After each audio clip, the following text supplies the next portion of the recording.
Hey there, it's Esther Goldstein, anxiety and trauma therapist and business strategist for therapists.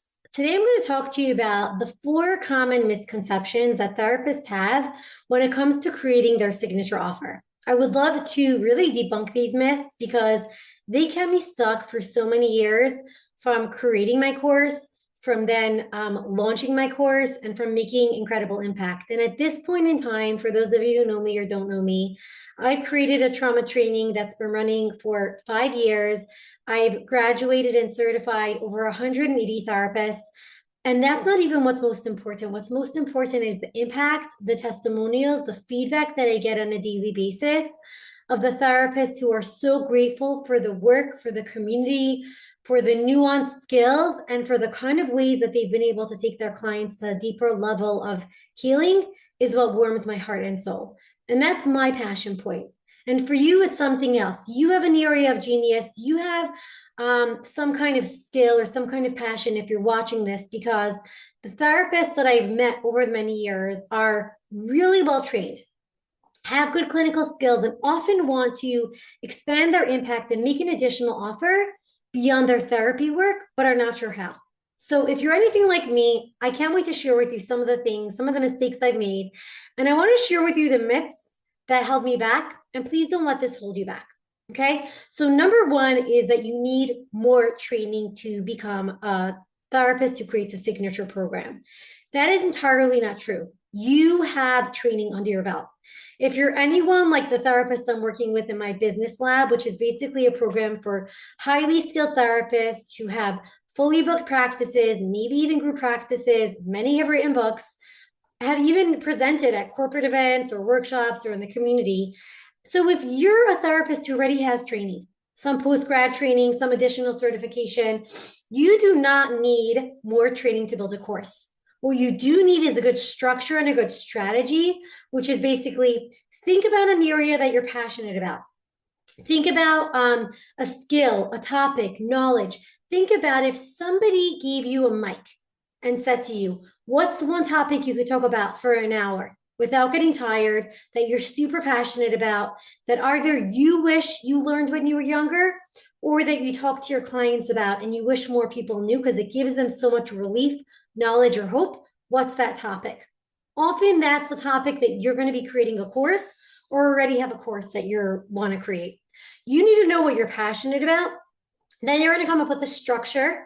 You'll come up with a structure of how you're going to do it, if it's going to be live, if it's going to be online, if it's going to be hybrid of some online pre-recorded and some live calls or video calls or in person. That's much simpler, but you do not need training to create a course. Okay, so that's number one. You need to be a good educator. You need to know how to connect with people. And as a therapist, you already have that. Number two is people think that you cannot be an ethical and professional therapist and also create a course. They think that it's going to ruin their license, and they think that there are some really hairy lines that they don't want to cross. Now, I will tell you something. You do need to be careful, right? When you run a course, you're not going to be running it under your license because it's not therapy. So when you're doing one-on-one therapy or when you're doing group therapy, that's under your clinical license, and that you have malpractice for. When you're creating a course, and I cover this in an entire module in my business lab training program that I have, which is a 6-month program for therapists creating courses, you do need to have a completely different structure that you're offering your course under. Now, this protects your clinical license, and it also allows you to do great work, but you do have to be careful in terms of your service agreements, in terms of ways that you are protecting yourself and your work. You do need to put some specific disclaimers in the services agreement for your clients that they sign to make sure that you're protecting yourself and that you're being very clear with your clients. And the other thing is, you cannot have a client who is a therapy client who's also in one of your courses. That gets very confusing, and that's where it's going to be a conflict. So you either have a client who's a client for psychotherapy, and the course people are completely different people who are your attendees. Even if this is for people who are interested in learning about parenting or something else, when it comes to a course, the ethics and the responsibility and all of that are a little different. And so I do want you to keep it in mind. You can be an ethical therapist who does run a course while protecting your license. You just want to be mindful and make sure that there isn't overlap and that you're running your course or your program or your workshop under a different entity. It's not going to be under the same malpractice or under the same license. Okay, so that's another piece. If you want much more information, you could learn about it from my business lab. But that's the second piece to know, because for me, I was really concerned. I'm like, at the core, I need to make sure I'm ethical. I need to make sure that I'm protecting myself, my clients. How can I do this? And it took me time, and I found, the right lawyers. I found the right therapists who also built courses, who were still therapists. They didn't stop being therapists, maintained their clinical license, and created something else. Okay, and there's very specific disclaimers that you need to have on your website or your content that's different than you would have on your psychotherapy website and information. And so also, if you have two separate websites, it's ideal. If you have everything on one website, there's specific things to do to make sure that you're not confusing your audience, right? If you're a therapist and you have a course or a program.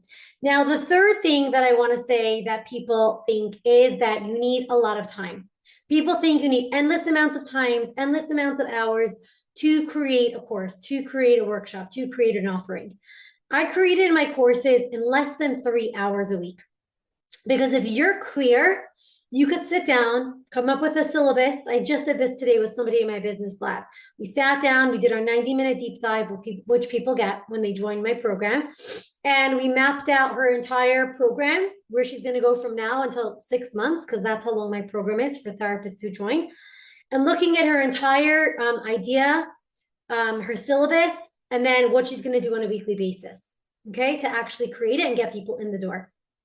So you need maximum 3 hours a week. And I will tell you something, people get easily overwhelmed. People want less information that is valuable than more information that's overwhelming. So if you come in, and people are coming not just for your knowledge, but your presence, right? If you look at the research, people say courses, online courses, as much as there's been a big uptick, one of the things people love the most is community more than courses. And that's why for me, when I work with people, I say, let's create a community aspect as part of it. So you can have an online pre-recorded part of your training. I have that, but I have a live community component, and people love that the most, right? There's that humanity, there's connection, you're connecting to them, you're connecting people to each other. So I want you to just think about the fact that when you're present there in some capacity, once a month, twice a month, weekly, whatever it means, that's the power. So 3 hours maximum. In our business lab, what we do is we walk you through obviously getting clear, creating content, creating a structure, then getting clear on your messaging, if you're doing like online messaging or in person or both, and then creating systems so that people, if they're interested in you, could follow you, join your email list, and then be invited to a program that you're running, and then nurturing relationships so you could scale, launch it and scale. So, but that's the thing about time. So please don't let that get you dissuaded and push you off, okay? If anything, creating a course, creating an offering will give you back time, right? Creating my course bought me back time. I was able to cut back some of my clinical hours. My group practice was very large. I had at one point 8 to 9 therapists, and it was really impinging on my personal values of being present as a mom. And I just felt like, you know what? I want to have a smaller practice. I want to have a lot of attention on the people in my life and my clients and the few therapists that I'm working with. And I want to create a course and make impact. Okay. But creating that course actually allowed me to end at a certain point in time. And every day I'm home when my son gets off the bus. And so if you think about it, you want to do an you will have to do up to 3 hours a week on creating, but you're creating something that will buy you back time. Okay. And the fourth thing I want to talk about is that people think you need a huge audience. You do not need a huge audience. I know people who have huge audiences online, on their email list, on their Instagrams, on LinkedIn, and they have very few people in their practice, very few people in their courses. And the reason is because they're not clear about who their ideal client is. So people could hear a lot of noise or be confused. When you get really clear about who you are, what kind of client you work with, what pain point they have, and how you offer a solution to that problem, transformation, could be big or small, right? It really depends. We get clear. and you deliver something really meaningful and you give exceptional value, people will sign up. So you could literally have 100 people on your email list, and you could have, because it's usually between 1% and 3% that converts. Okay. So you can get 5 people. You could get 7 people. That's all you need to get started. And once you get those few people who are thrilled, who are the right fit, who you're bringing the right audience in, you get feedback. You share that feedback, right? That's what we do when we scale, is that you get feedback, you tweak whatever you need to, because there's no such thing as failure, just as feedback.